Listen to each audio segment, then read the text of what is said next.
The secret my sibling kept for years. Before we begin the story, make sure to subscribe to our channel and never miss more incredible stories every day. My sister pressed a thick blue folder into my hands and whispered, "Don't look until I'm gone." I'm Nora, 30, a library tech who lives by records, call numbers, due dates, exact titles. Paperwork steadies me. My life is measured and small. A 2-room apartment, a used sedan that coughs in winter, a silver ring I spin when thoughts knot up. What I stand to lose is not money. It's trust. Trust in my own judgment, and in the mother who raised us to be honest even when hungry. Mom, Elena, depends on coverage that took 6 calls, 3 forms, and 1 stern voicemail to secure. Any misstep could yank it. The folder's weight says misstep. The folder is warm from Iris's grip. She's 33, shiny hair, tidy apartment, a talent for turning awkward questions into jokes. She is also my older sister, the keeper of stories. "Promise me," she said, eyes dry, voice too bright. "You won't make a scene." Then the door clicked. I stand in our mother's kitchen, the one with the flaking windowsill we keep meaning to repaint. Sunlight reveals crumbs and the faint ring of a tea mug. The folder hums like a live wire. At work, I tell patrons that the answer is inside the right box if they're patient. I count to 5 and open the clasp. Inside, photocopied IDs, 2 notarized forms, a payment schedule from County Community Clinic, and a letter with Mom's name typed in bold. Past due, final notice. The dates are spread across years. My thumb stutters over a signature that looks like Mom's, but leans the wrong way. Something cold lifts the hair at the back of my neck. If this is what I think, exposure could strip Mom's coverage and invite an investigator. If I do nothing, a stranger with a stamp might. I reach for my phone, then set it down. The folder isn't a confession. It's a timed device waiting to singe us all. I hear Iris's car start outside, the engine smooth, the music too loud for a weekday morning. A single sticky note, buried near the bottom, reads, "We'll fix it after the fundraiser, promise." I don't know which "we" she means, or why my stomach drops when I see the date. The date is tomorrow, and Mom's insurance review is scheduled. When Iris and I were little, our room was a narrow rectangle with 1 window that stuck in summer. We drew a tape line down the middle once. I kept my side lined with library display posters our school tossed out, and she taped magazine collages of vacations we couldn't afford. I cataloged, she improvised. Mom worked doubles at the clinic and came home with paper bracelets on her wrist like confetti, patient bands, staff IDs, fundraisers. She kept every receipt in a shoebox. "We're honest because we remember," she used to say, counting quarters at the kitchen table. Iris laughed even then. Not unkindly, just fond and distant. "Your papers sing lullabies, Nora." She could make a dented pot look like a centerpiece. Teachers loved her. She had a talent for speaking around the question until people forgot what they asked. It was dazzling, the way a magician's scarf distracts from the empty palm. We became adults, she in marketing gigs, then temp positions that always seemed to almost become permanent. Me at the library front desk, then archives, then tech. I love the quiet rules of records. What was checked out, when, by whom. I love the click of truth fitting. Iris hates the click. She prefers the soft fuzz of maybe. 3 weeks ago, I asked her why Mom's pill sorter was low when I'd refilled it on Sunday.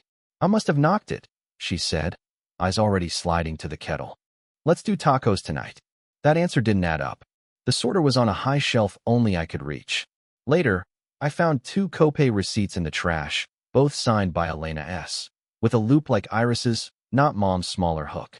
I told myself Mom asked her to help, that I was being uncharitable, that I was tired. The fundraiser Iris mentioned on the sticky note is a neighborhood thing for the clinic. Banners, homemade cookies, speeches from people in blazers who mispronounce our block. Iris is on the volunteer list. I am supposed to run the used book stall and smile. I do not know what truth will sit on my table tomorrow alongside dog-eared thrillers. Iris's answers sing again, but the tune is new and wrong. The first red flag arrives inside a mis-delivered envelope addressed to Elena S., account holder. The neighbor's mailbox leans in the rain. Their carrier mixes ours often. I bring the envelope in, planning to hand it to Mom unopened. The return address belongs to County Community Clinic billing, printed with a small tree logo I've seen on Mom's fridge magnets for years. Iris reaches for it when I walk through the door. "I'll give it to her," she says, casual as a yawn, and slides it into her tote. Later that night, I take out the trash and see a shredded corner of that envelope poking up from the bin under the sink. I freeze. A line remains visible, final notice in red, and a balance due number that begins with a 2 and a comma. I take the bag out, then set it down. I am not a raccoon. I am not a thief. But my mother's name is on those digits like a fishhook. Cash withdrawals follow. Our credit union app shows little dips every Friday. $60, $80, $90 from Mom's account. She never withdraws cash. She pays by card so the statements keep her honest. "I'm buying a quilt," Iris says, when I ask about a delivery that arrives with her name on it and Mom's address. "Handmade for Mom's bed." The box looks too light for a quilt. I tell myself I'm tired, that the clinic sends confusing letters, that some weeks are more expensive.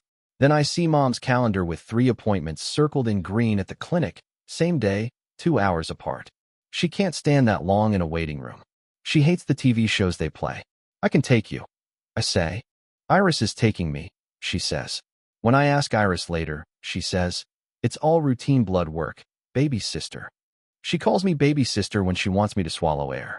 It's a woman with a soft southern lilt asking Elena to please return our call regarding the authorization linked to file number CC 4417.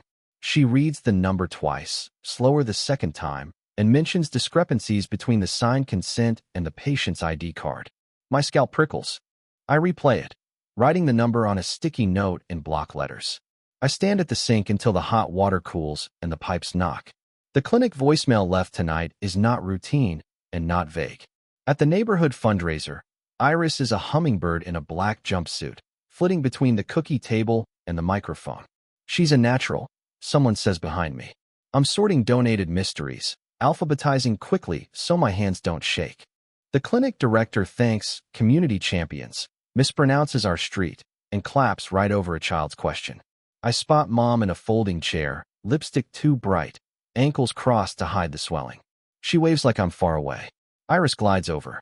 "Smile, Nora," she says through her teeth. "This isn't about us." I hold up a paperback. "Did you open the billing letter?" Her eyes flash. "We are not doing this here. I just need to know if." She looks at the people beside us and raises her voice into the public register that makes her sound benevolent. "My sister has a tendency to worry," she says to an elderly volunteer, "but I keep all Mom's paperwork in order." The volunteer nods approvingly.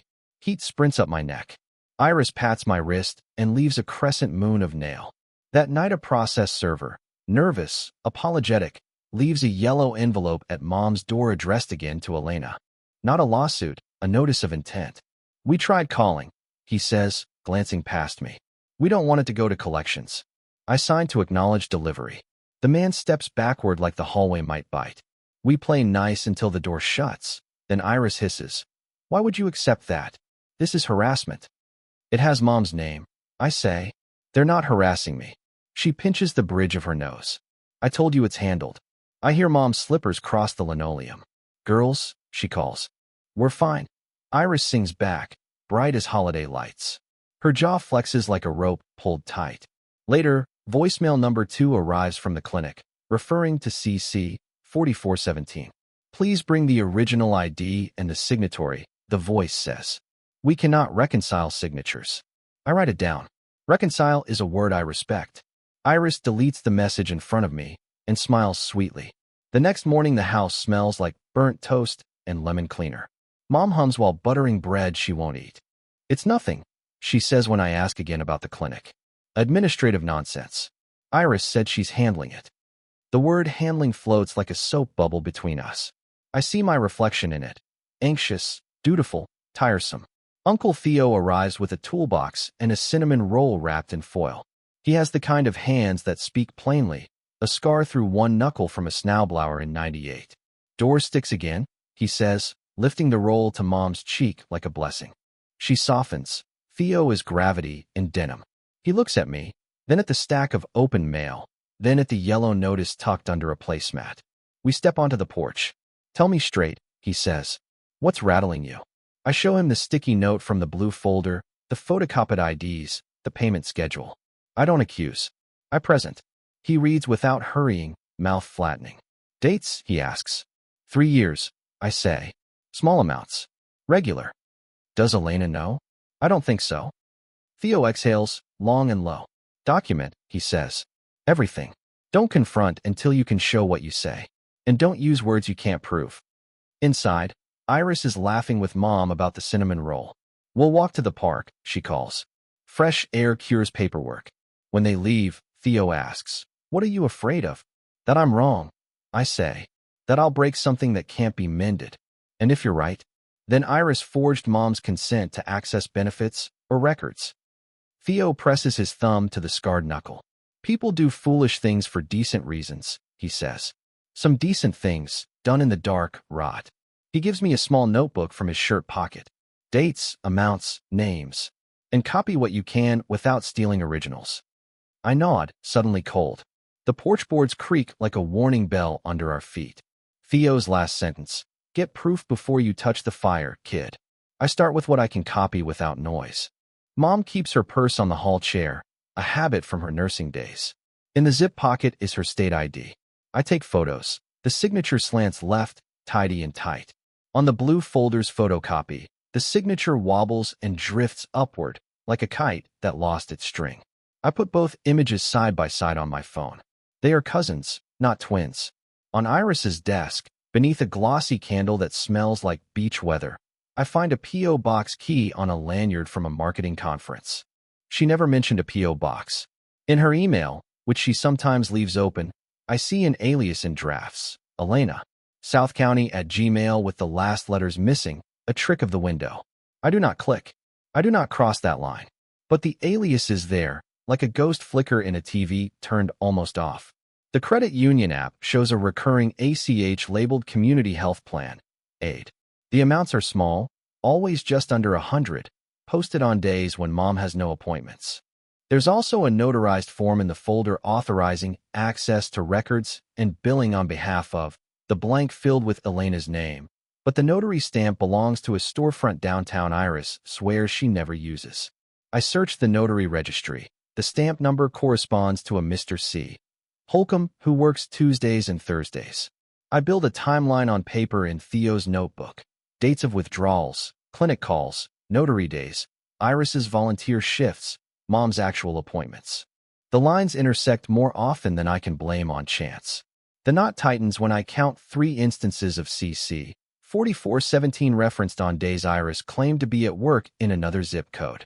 That night, Iris texts, "Don't snoop. I'm fixing things." The word things lands like a sack of damp flour. I stare at the screen until it goes black. Then I circle tomorrow's date twice and underline it once.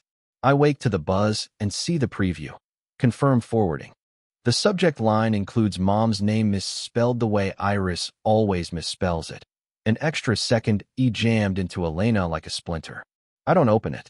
I write the timestamp and lie awake until birds start their 5-note sermon outside the blinds. The alias account sends a test email at 2:11 a.m. exactly. At the credit union, I bring Mom on the pretense of updating beneficiaries. The teller knows me by name. I deposit coins from the library's donation jar every summer. We got a notice, I say, and I want to confirm contact preferences for my mother. Mom nods, clutching her handbag like a small animal. The teller pulls up the profile. We have a P.O. box on file for paper statements, she says. Do you still want that? Mom blinks. What box? The teller reads the number. It matches the key on Iris's lanyard. I feel the air change around us, a soft hiss my mother might not hear. We'll remove it, I say. Home address only. Mom signs, her tidy left slant precise. The screen winks green. Outside, I ask gently, did you ever give Iris permission to change your mailing? Why would I? Mom says, offended on principle. Mail comes to a home. At county records, public terminals hum beside posters about dog licenses. I search notary entries and see Mr. C. Holcomb witnessed a consent form in Elena's name 3 months ago on a Thursday. Same hour Iris posted photos from a volunteer orientation across town. Timestamps don't match the story. I print the page for 25 cents and pocket the warm slip. Iris's old co-worker, Mina, meets me for coffee because Theo asked her husband to ask her. I shouldn't say anything. she says, stirring without sipping. But Iris missed a month last spring. Said family emergency. Came back sharper, like she'd rehearsed answers in the car. What kind of emergency? Mina shrugs. She paid cash for everything for a while, which is weird when you're broke. A pattern emerges. Cash advances at the credit union, clinic calls to confirm authorizations, notary Thursdays, and Iris miraculously present in 2 places at once online. I staple the printed pages to Theo's notebook with a borrowed stapler and breathe in the smell of hot metal and ink. She says it like a dare, then glances at the door.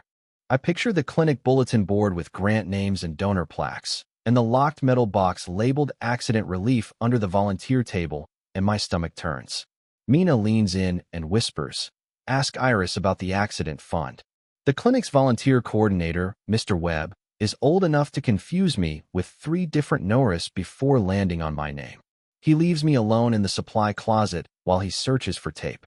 On a shelf above the gloves sits the accident relief lockbox. The key isn't in it. The lid is ajar. Inside, a receipt booklet, carbon copy style, with neat layers of pink and white. I shouldn't, but I do. The last duplicates are signed. I, Shaw, relief pickup for ES. The amount is $120. The next shows $80. Months line up like fence posts. I walk to the bathroom and sit on the closed toilet, shaking. What is here, not why? Iris has been picking up accident relief funds for Mom. Funds linked somehow to file CC 4417. She's also altered where Mom's mail goes and signed a consent Holcomb stamped. My mind inventories what could connect: a past accident, an outstanding bill, someone's silence bought for small regular cash. I think about a rumor from last year. Sirens at the corner, a cyclist, no charges filed. I recall Iris's bumper scuff she blamed on a shopping cart, the way she didn't meet my eyes. I print the clinic's public brochure before I leave.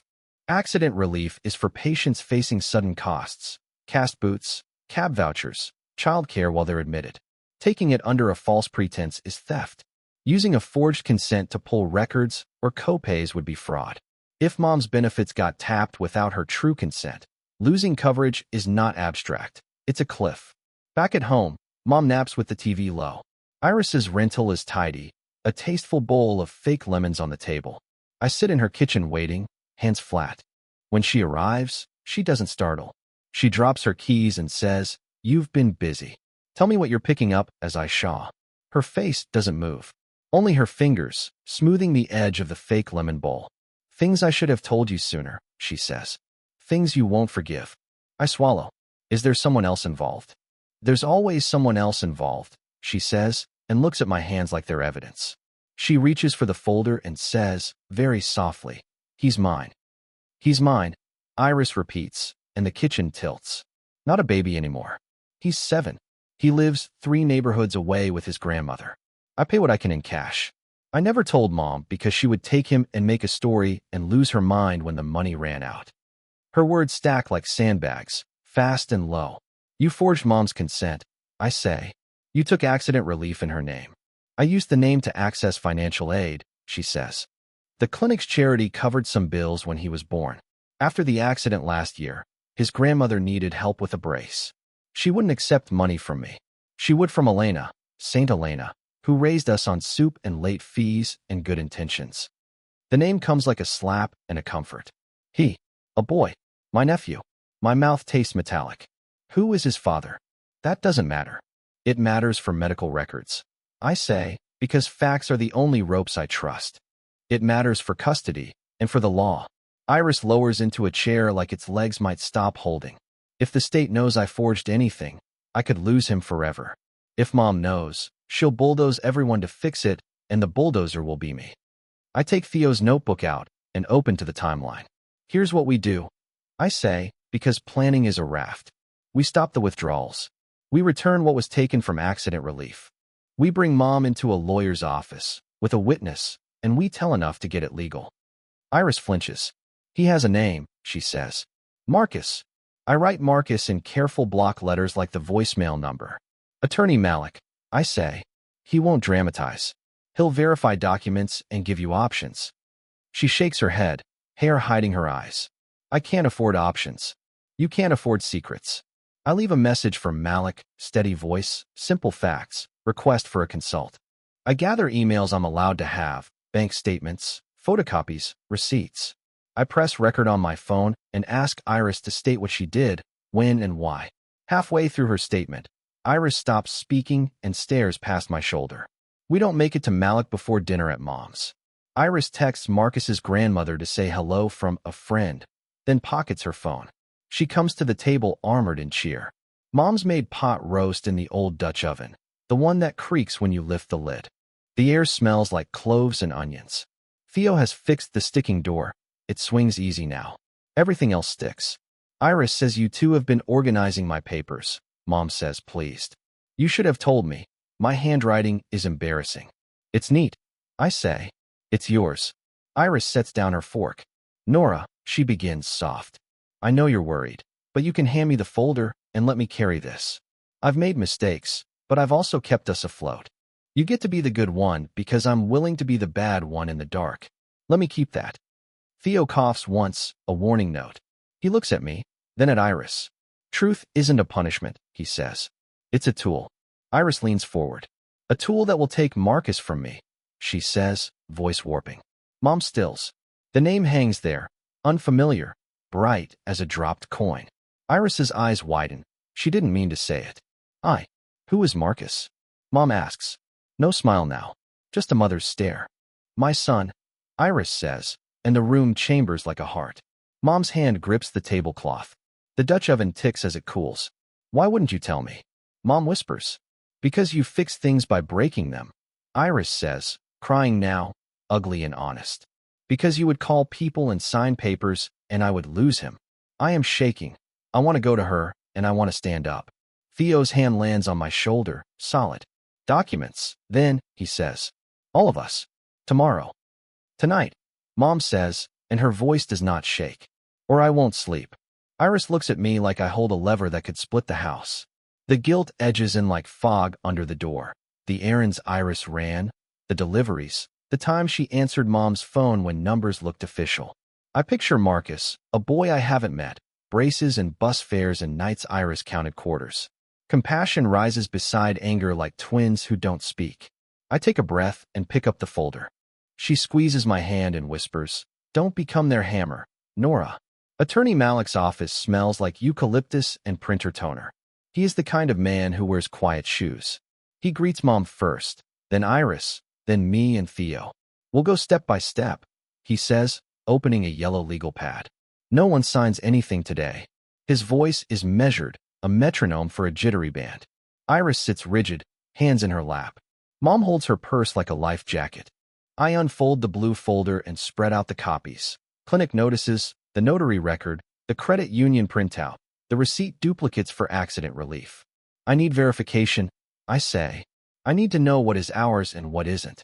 Malik examines the signatures with a magnifier. These two are not the same hand, he says, gently. He notes stamp numbers, dates, witnesses. This consent would not grant the right to pick up relief funds, he adds, drawing a box around a clause. It is narrowly for discussing billing. We call the credit union on speaker. A manager confirms the P.O. box change date and the removal yesterday. We'll flag the account, she says. Any future change requires in-person ID. At the clinic, we ask for the billing supervisor and present IDs. The supervisor brings up CC 4417. We've been attempting contact, she says, eyeing Iris. We have relief disbursements signed by I. Shaw for ES. We need Elena to confirm or deny authorization. My name is Elena, Mom says. I did not authorize.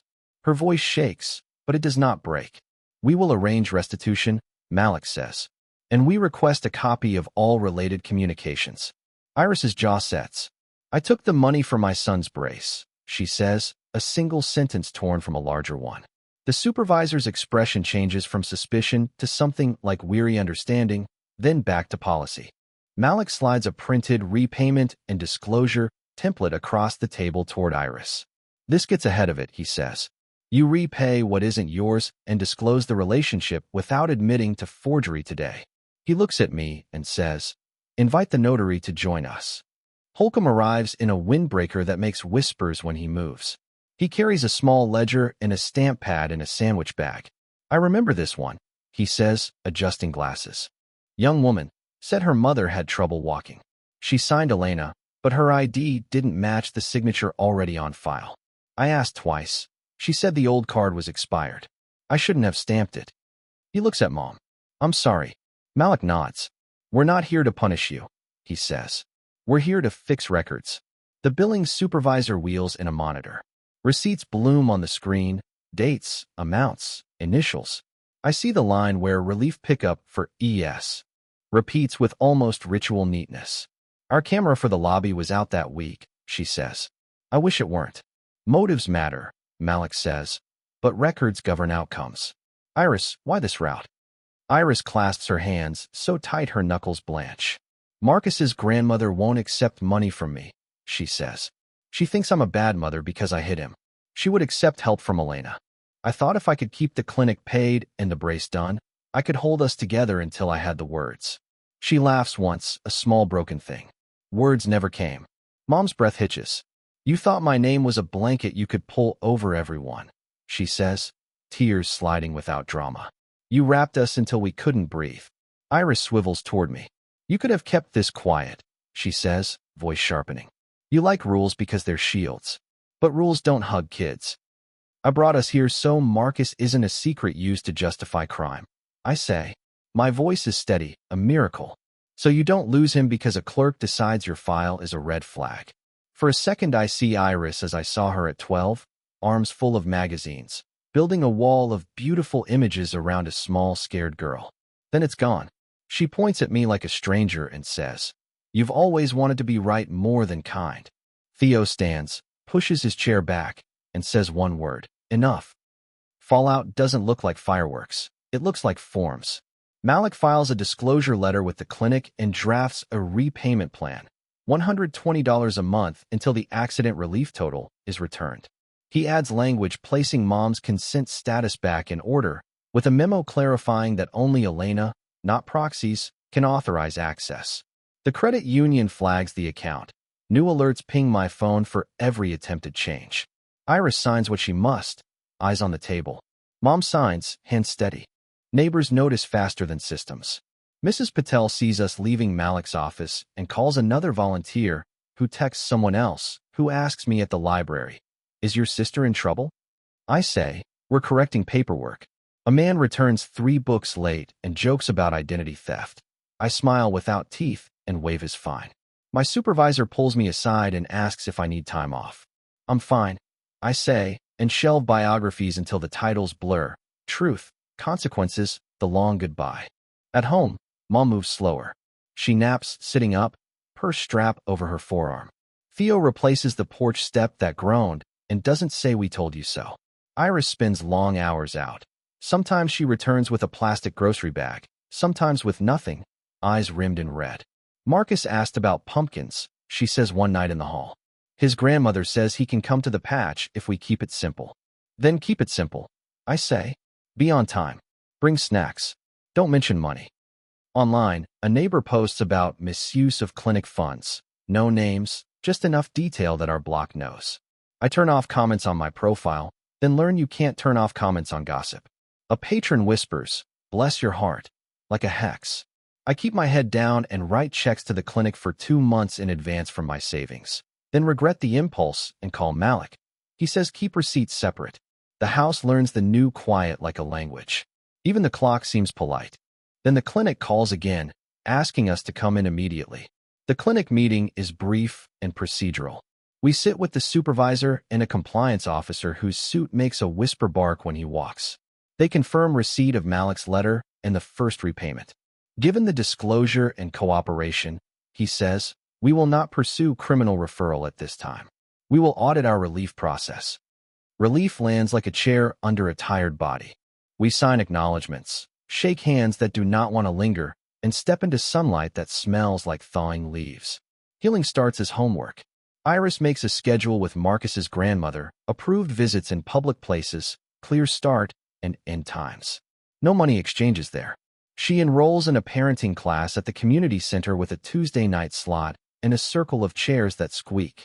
Mom schedules therapy through the clinic she used to avoid when she was the caregiver. She learns sentences like, "I can love you," and set limits. She uses them like new silverware, careful not to scratch. My boundaries become paperwork too. I draft a help plan with Malik. If I assist, it's in writing, with receipts and end dates. I am not a secret bank. I am not a fire extinguisher to be thrown when the grease catches. Theo reads it, nods once, and signs as a witness because sometimes family needs a notary of the soul. Iris apologizes, first without words, then with them. "I wanted to be the hero and the victim," she says in the car, hands on the wheel at 10 and 2. "I wanted Mom to be grateful, Marcus to be safe, and no one to look too closely at the stitching. I am sorry." We sit in the driveway listening to the fan tick as it cools. I hand her a printout. The repayment calendar, the clinic contacts, Malik's number. On the back I've written Marcus's name in careful block letters again, and a list titled Pumpkin Patch Snacks. Practical, unromantic, real. In the weeks that follow, the porch step doesn't groan, and neither do we. I forward the neighbor's post to a moderator with dates and receipts. She removes it. At the library, I start a workshop on reading medical bills. 12 people come. I sleep through the night twice and wake up surprised by the quiet ceiling. Mom opens the door and says, "Dinner's at 6. Be on time." I used to think honesty was a door you either walked through or didn't. Now I think it's a hallway you walk daily, blinking in new light. Secrecy eats certainty slowly. You don't feel the bite until something is missing. I wish Iris had told me when Marcus was born. I wish the world were gentler to women trying to carry two lives. Wishes are pretty and useless as ribbons without knots. What I learned: make copies, ask direct questions, and write dates. If you suspect paperwork is lying, read it aloud. You'll hear where breath catches. Protect the vulnerable person first, even if the vulnerable person hurt you. Document kindness as carefully as wrongdoing. When authorities are involved, get everything in writing, and don't sign what you don't understand. We keep boundaries on the fridge now, a list of what help looks like and what it doesn't. Malik's plan, 3 signatures, receipts, end dates, sits in a sleeve. Theo checks in on Tuesdays with coffee and a question. "What's one true thing today?" Mom answers with small facts that are beautiful because they are plain. "I took my pills at 9. I called the clinic back. I said no to a neighbor's rumor." After dinner, Iris texts a photo. Marcus in a striped hoodie making a lopsided jack-o'-lantern grin. There is a careful gap where a tooth will grow later. I type, "Hi, Marcus. I'm Nora." I erase it. I type, "Nice pumpkin. Small, steady, real." Outside, the porch is quiet, the step doesn't complain, and the sky is the color of paper before ink. For anyone who recognizes this, start a notebook and a folder. List every office and person involved. Ask for itemized statements and highlight what you don't recognize. Bring a calm companion. Practice clean endings. "I can't authorize that. Please put it in writing." Save voicemails with dates. If you used a family name, stop today, disclose with counsel, and put repayment on paper. Hope isn't a miracle, it's a ledger. We moved items from unknown to known, from alone to shared. It cost pride and bought sleep. When Iris laughs, now it's smaller but honest. I rehang a library poster. A book is a pocket that fits the world. It reminds me facts, and people, can be held without crushing them.